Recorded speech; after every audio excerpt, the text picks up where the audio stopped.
वन्दे देव उमापतिं सुरगुरुं वन्दे जगत्कारणं वन्दे पन्नगभूषणं मृगधरं वन्दे पशूनां पते वन्दे सूर्यशशाङ्किवर्णनयनं वन्दे मुकुन्दप्रियं वन्दे भक्तजनाश्रयं च वरदं वन्दे शिवं शंकरम। 17 तारीख ग्रह नक्षत्रों के दृष्टिकोण से सोमवार का अवसर और मीन राशि वालों के लिए बहुत महत्वपूर्ण दिन दिखाई देता है। इस दिन ग्रह परिवर्तन की तरफ जा रहे हैं और ये परिवर्तन आपकी राशि के दृष्टिकोण से देखें तीन महत्वपूर्ण योग हैं। इस दिन सावन की जो है तीसरा सोमवार का सुंदर योग बन रहा है और साथ साथ इस दिन सूर्य बदल रहे हैं अपनी राशि, चंद्रमा बदल रहे हैं अपनी राशि और नागपंचमी का योग बन रहा है। सावन की सुंदर तिथि में ये जो परिवर्तन सूर्य अपने घर में आते दिखाई दे रहे हैं आपकी राशि के दृष्टिकोण से बहुत महत्वपूर्ण योग रहेगा। इस समय ग्रहों का ये परिवर्तन यदि देखा जाए तो मन में थोड़ी सी दुविधा, दिन तो बहुत अच्छा दिखाई देता है लेकिन शाम आते आते थोड़ा सा कहीं ना कहीं दुविधाएं कई बार मन में उत्पन्न होती दिखाई दे रही हैं। हमने सबके लिए अच्छा किया, हमारे लिए कोई अच्छा नहीं करता, ये रोना कहीं ना कहीं मन में आता दिखाई देगा। इन दिनों आने वाले 2-3 दिन इन्हीं भाव विचारों में आप ज़्यादा बहते दिखाई दे रहे हैं। लेकिन इस सूर्य का परिवर्तन आपकी राशि के दृष्टिकोण से कहीं ना कहीं आपके लिए विजय का शंखनाद करता दिखाई दे रहा है। कहीं कॉन्फ्लिक्ट चल रहा हो तो उसमें विजय प्राप्त करने का योग बनता दिखाई दे रहा है। मान सम्मान प्राप्त करने का योग भी कहीं ना कहीं बनते दिखाई दे रहे हैं। दृढ़ निश्चय से कार्य करने की ज़रूरत है, आधे मन से नहीं, मरे हुए मन से नहीं, विश्वास के साथ सही चीज़ में चलने की ज़रूरत है। इस वक्त आपके विश्वास में आपकी ये जो ग्रहों का परिवर्तन, सूर्य का परिवर्तन होने जा रहा है, कहीं ना कहीं किस्मत को चमकाने का रास्ता आपके लिए उत्पन्न होता दिखाई दे रहा है। स्वास्थ्य का थोड़ा ध्यान रखने की ज़रूरत रहेगी। अननेसेसरी ओवर इंजर्शन से बचने का प्रयास करें, नहीं तो थोड़ा सा जनरल बॉडी वीकनेस को बोला जाता है ना, हाथ पैरों में दर्द, थोड़ा सा वायु विकार, वैसे वायु इन मौसम में हो जाती है समस्या कि बारिश के मौसम में कहीं ना कहीं थकावट, कई प्रकार की मांसपेशियों में समस्याएं उत्पन्न करने का योग बनता दिखाई देगा। थोड़ा सा तेल से अपने शरीर की मर्दन अवश्य करने का प्रयास करें, प्राकृतिक उपचार लेने का प्रयास करें। विवेकानंद आश्रम एक बहुत बड़ा हॉस्पिटल भी चलाता है प्राकृतिक चिकित्सा का, जो दिल्ली के आसपास के क्षेत्र हैं, प्राकृतिक चिकित्सा का उपचार यहाँ आके लेने का प्रयास करेंगे तो वो भी अच्छा रहेगा। आपकी राशि के दृष्टिकोण से इस वक्त ये सूर्य का परिवर्तन आपके लिए बहुत ही महत्वपूर्ण योग बनता दिखाई दे रहा है। आपकी राशि के दृष्टिकोण से इस वक्त आपके लिए अच्छा होगा कि आप थोड़ा सा हल्दी का सेवन नित्य प्रति करें। इस महीने में हल्दी का सेवन करना आपकी राशि के दृष्टिकोण से कई सारे ग्रह, बृहस्पति आपके लिए इतने सुंदर योग बना के बैठा है, सूर्य परिवर्तन के लिए आ रहा है, तो हल्दी का उपयोग अवश्य करने का प्रयास करें। आपके अंदर आपके प्रभाव को बढ़ाएगा। ये हल्दी छोटी सी हल्दी होती है, इसी के द्वारा स्नान भी कीजिए। हो सके तो सब्जी में आमतौर पर भारत में तो डाली जाती है, लेकिन आजकल कई लोग ऐसे हो गए हैं जो हल्दी का उपयोग कहीं ना कहीं घर में कम करना शुरू कर दिया है। तो कहीं ना कहीं इस हल्दी का उपयोग अवश्य करने का प्रयास करें। पीला रंग आपके लिए बहुत वर्चस्वशाली रहेगा, तो आपके लिए बहुत अच्छे योग कहीं ना कहीं बनते दिखाई दे रहे हैं। आपकी राशि के दृष्टिकोण से एक काम और करने का प्रयास करें।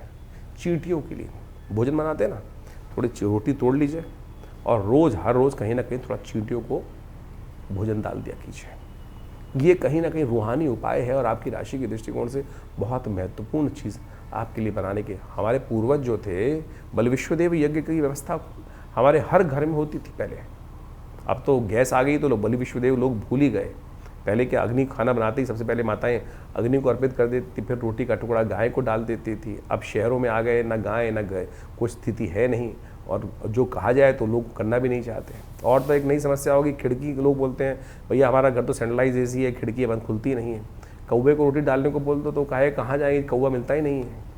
लेकिन आपकी राशि के दृष्टिकोण से थोड़ी सी रोटी लेकर, चीनी लेकर, कुछ भी हल्का सा चींटी इत्यादि को डालना आपकी राशि के दृष्टिकोण से बहुत सुंदर योग बनाएगा। कहीं ना कहीं किस्मत को परिवर्तन करने का योग बहुत सुंदर रूप से बनकर आ रहा है। इस दिन सावन का तीसरा सोमवार है और आपकी राशि के दृष्टिकोण से हमें दिखाई देता है आपको कुछ उपाय अवश्य करने का प्रयास करना चाहिए। सबसे श्रेष्ठ उपाय आपकी राशि के दृष्टिकोण से रहेगा कि आप बिल्वपत्र भगवान को अर्पित करें और हो सके तो मधु के रस के द्वारा, मधु से, शहद से भगवान का अभिषेक करने का प्रयास कीजिए।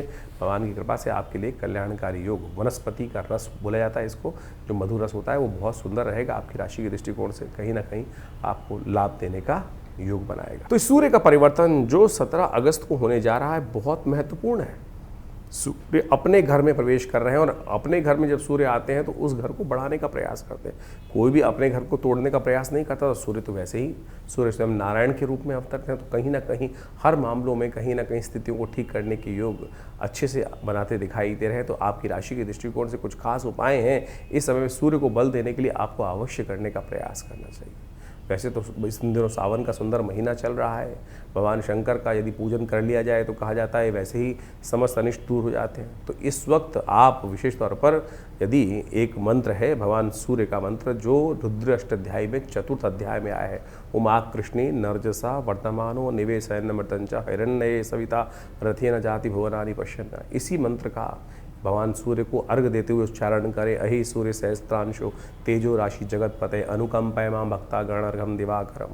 तो इसलिए जो भगवान सूर्य को नित्यपति जल देते हुए और नमक का त्याग करने का प्रयास करें, नमक को थोड़ा कम से कम इस वक्त कम बहुत भक्षण करने का प्रयास करें। हो सके तो एक कनेर का पीला पुष्प डालकर, थोड़ी सी रोली डालकर भगवान सूर्य को नित्यपति ये अर्घ यदि आप दें तो आप मानिएगा इस वक्त सूर्य बहुत ही सुंदर योग बनाकर तैयार कर रहे हैं। नित्यपति भगवान शंकर का उपासना करने का प्रयास करें। गेहूं का दान करना भी आपकी राशि के दृष्टिकोण से बड़ा श्रेष्ठ दिखाई देता है। इन समस्त उपायों को यदि आप पूरी तरह से करने का प्रयास करेंगे तो भगवान सूर्य की कृपा से इस वक्त सूर्य अपने जो घर में आए हैं वो कहीं ना कहीं आपके लिए बहुत शुभ योग बनाएंगे। छोटे कहीं ना कहीं थोड़े से अनिष्टकारी रास्ते, हर चीज़ का कहीं ना कहीं अच्छा भी प्रभाव होता है, खराब प्रभाव होता है। और ख़राब प्रभाव को दूर करने के लिए ये जो उपाय हमने आप बताए हैं इनको आप ये अवश्य करने का प्रयास करें।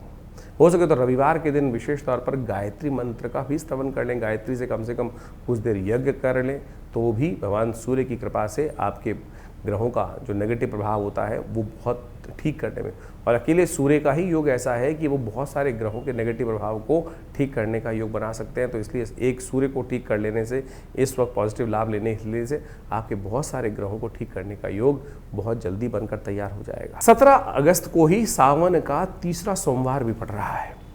सावन का महीना भगवान शंकर का महीना माना जाता है और सावन के महीने में अनेक प्रकार के पुण्य कार्य करने का शास्त्रों में वर्णित है। चतुर्मास भी आरंभ चल रहा होता है और ऐसे में भगवान शंकर भगवान विष्णु जो हैं शेषशय्या पर विश्राम करने चले जाते हैं। सत्ता जो है शिव के हाथ में आ जाती है और कहा जाता है भोले भंडारी जो है वो जल से ही प्रसन्न हो जाते हैं। एक लोटा जल ही भगवान को अर्पित कर दिया जाए तो पत्रम पुष्पम फलम तो यब, जैसे भगवान ने गीता में कहा ना कि जो जल भी अर्पित कर देता है कुछ और नहीं तो उससे ही भगवान की कृपा प्राप्त करने के योग बन जाते हैं। तो आप बड़ी श्रद्धा के साथ इस वक्त हो सके तो भगवान शंकर का जितना अभिषेक कर सकते हैं हर रोज़।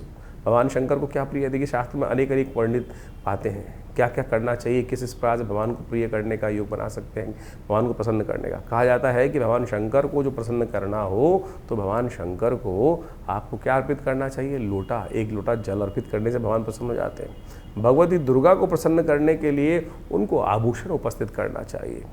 भगवान विष्णु को यदि प्रसन्न करना चाहें तो सेवा भाव, श्रीहरि सेवा से प्रसन्न होते हैं, तो जितनी सेवा करेंगे तो भगवान शंकर को तो एक लोटा जल ही कोशिश करें, लोटा जल भगवान को अर्पित करने का प्रयास करें और भगवान को प्रसन्न करने का सुंदर रास्ता बन जाएगा। विवेकानंद योगाश्रम में इस सावन के तीसरे सोमवार पर भी वैसे तो नित्यपति चल ही रहा है, रुद्राभिषेक बड़ा विशाल कार्यक्रम किया जाता है। सब लोग मिलकर भगवान शंकर के विभिन्न शिवलिंगों पर भगवान का अभिषेक दूध से, जल से, घी से, पंचामृत से, भस्म से, तिल से, भंग इत्यादि समस्त प्रकार से सुंदर रूप से रुद्राष्टाध्यायी का पाठ करते हुए किया जाता है। आप भी इस दिन सादर आमंत्रित हैं, अपने नाम से, अपने द्वारा या किसी शुद्ध ब्राह्मण के द्वारा, व्यवस्था बहुत सारी रहती हैं। आप आइए, आश्रम से जुड़िए और इस कार्यक्रम को लाइव आप हमारे फेसबुक पे भी देख सकते हैं। आचार्य विक्रमादित्य जो फेसबुक पेज है उस पे भी जाकर, आचार्यवाणी जो लाइव पेज है उस पे जाके देख सकते हैं। हम इस सारे कार्यक्रम को लाइव भी करते हैं और वहाँ शुद्ध मंत्रों का उच्चारण, रुद्राष्टाध्यायी का सुंदर पाठ करते हुए भगवान का षोडशोपचार पूजन इस पूरे सावन के महीने चल रहा है। और इस जो तीसरा सावन का सोमवार है बड़ा विशाल कार्यक्रम रहेगा। भगवान शंकर का हवन रहेगा, पूजन रहेगा, प्रसाद इत्यादि का व्यवस्था रहेगी और सुंदर वेद मंत्रों के द्वारा भगवान का सुंदर रुद्रार्चन रहेगा, रुद्राभिषेक जिसे कहा जाता है रुद्राष्टाध्यायी के द्वारा। तो आइए भगवान शंकर का सुंदर आशीर्वाद ग्रहण करें, भगवान की कृपा से समस्त कष्ट दूर हो जाते हैं। तो इस प्रकार से ग्रहों का योग जो अभी आपने समझा, दिन पर दिन ग्रहों का परिवर्तन कहाँ किस प्रकार से कैसा आपके साथ खेल खेल रहा है।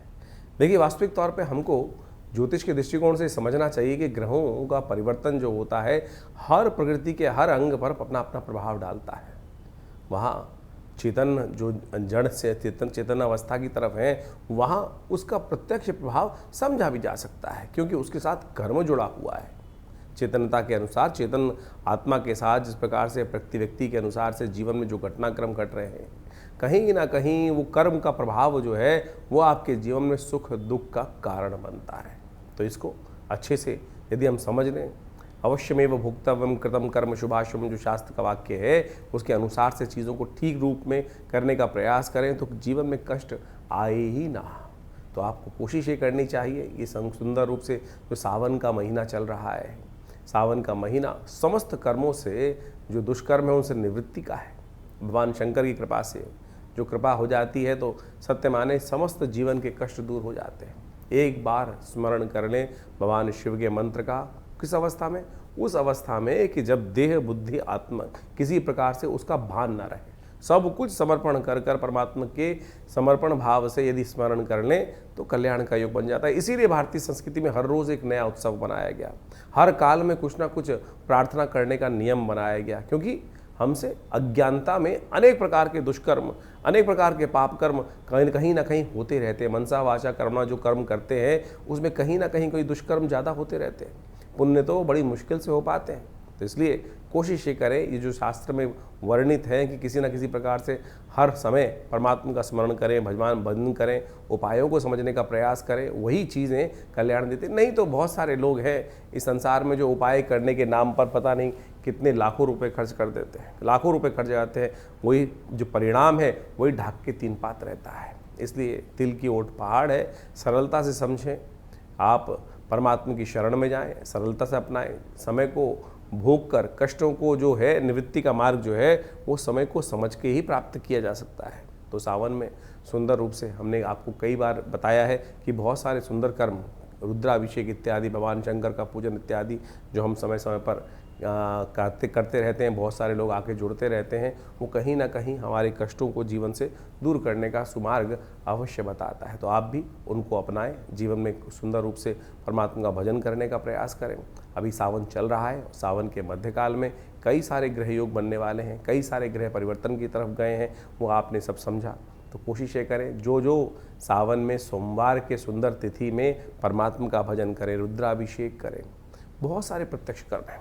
अभी कुछ दिन पूर्व एक व्यक्ति हमारे से मिलने आए जो जन्मपत्री दिखाने के लिए, कुछ कष्ट था जीवन से, में नहीं सुलझ रहा था कारण, तो हमने उनको एक शास्त्र के अंदर एक बहुत सुंदर कर्म बताया गया है जिसको लघु रुद्र कहा गया है। लघु रुद्र, महारुद्र, अतिरुद्र जिसको कहा जाता है लघु रुद्र। लघु रुद्र के अंदर नमक चमक से भगवान शंकर का एक पाठ कर लेने से, जो महारुद्र है उसके अंदर 11 आवृत्ति इसी प्रकार से श्रेष्ठ ब्राह्मणों के द्वारा यदि करा ली जाए, पूरी पद्धति को समझा जाए तो महारुद्र, हमने उनको महारुद्र का पाठ करने को कहा। उनके जीवन में समस्याएं थी, बिटिया की शादी नहीं हो रही थी, तो कहा कि महारुद्र का सुंदर रूप से पाठ करने का प्रयास करें। और सत्य माने उन्होंने इस महारुद्र के पाठ को सुंदर रूप से किया, श्रेष्ठ ब्राह्मणों से करवाया, भगवान की कृपा से वो कष्ट जीवन से दूर होने के योग बने। तो आप सत्य माने ये सब चीज़ें जो है कहीं ना कहीं कल्याण का योग बनाती ही हैं। जो सुंदर कांड का पाठ किया जाता है, जीवन में इस कलिकाल में कैसा ही कष्ट आ रहा हो, उसकी निवृत्ति का मार्ग ना बनाओ, यदि एक आप नियम बना लें कि हमको हर रोज़ सुंदरकांड का पाठ इसी संकल्प को लेके करने का प्रयास करें, देखिए कुछ ही दिनों में वो समस्या छूमंतर अवश्य हो जाएगी। कोई बहुत बड़ा तंत्र करने की आवश्यकता ही नहीं है। तो ये समस्त जो मंत्र इत्यादि है, समस्त जो पद्धतियां हैं शास्त्र में वर्णित हैं, लोगों ने करी हैं, सिद्ध महात्माओं ने करी हैं, सिद्ध जनों ने करी हैं, ऐसा प्रमाण साक्षात कई जगह उपस्थित है, हजारों लोगों ने उसका प्रभाव देखा है। तो आप भी सुंदर रूप से इन समस्त उपायों को करने का प्रयास करें, जीवन से बहुत सारे कष्टों को दूर करने का योग अवश्य बना पाएंगे। भगवती की माँ की कृपा, शिव भगवान की कृपा अवश्य बरसती है। ऐसा नहीं है कि आपके जीवन के कष्ट दूर नहीं हो पाते, लेकिन विश्वास नहीं जागता है। विश्वास को जगाने का प्रयास करो। एक बात और समझें, परमात्मा की कृपा से हमको जो भी कुछ करना है, जो भी कुछ उपाय करते हैं, विश्वास के साथ करें। कष्ट है, सारी समस्या केवल इसी बात में है कि वो विश्वास दृढ़ नहीं हो पाता है। विश्वास, समर्पण, दृढ़ भाव चाहिए। यदि समर्पण दृढ़ भाव से होगा तो आपके जीवन से, जो परमात्मा की कृपा से, वो समस्त कष्ट अवश्य दूर होने के योग बन जाएंगे। तो इसी प्रकार से आप समझें, सुंदर सावन का महीना है, भागता चला जा रहा है, कुछ काल बाकी है, तो कोशिश करें इस काल में परमात्मा का सुंदर भजन करें। हमारे यहाँ हर रोज़ नित्यपति रुद्राभिषेक का सुंदर कार्यक्रम चल रहा है। शाम के समय नित्यपति रुद्राभिषेक चलता है। सोमवार के सोमवार बड़ा विशाल कार्यक्रम होता है, तो आप सब उसमें सम्मिलित हो सकते हैं। इसके अलावा हर मंगलवार को सुंदरकांड का कार्यक्रम चलता ही है, तो कोशिश ये करें भगवान का सुंदर भजन यथाउचित भाव से करने का प्रयास करें। कि कोई भी भजन, कोई भी परमात्मा का नाम किसी भी अवस्था में लिया जाए, कभी निष्फल नहीं जाता, अपना प्रभाव सदा उत्पन्न करके जाता है। ये ऐसा एक परमात्मा का भजन करने का जो कर्म है वो कभी निष्फल नहीं होता। आपने नग पहना, कोई और उपाय किया, कभी वो अच्छा करेगा, कभी वो खराब भी कर सकता है, लेकिन परमात्मा का भजन, मंत्र जप, ये सब ऐसी चीज़ें हैं कि सदा अच्छे के लिए, कल्याण के लिए भी, दुष्कर्म को काटने का काम ही करेगी। तो इसीलिए इस सत्य को समझ के हमें कार्य करने का प्रयास करना चाहिए।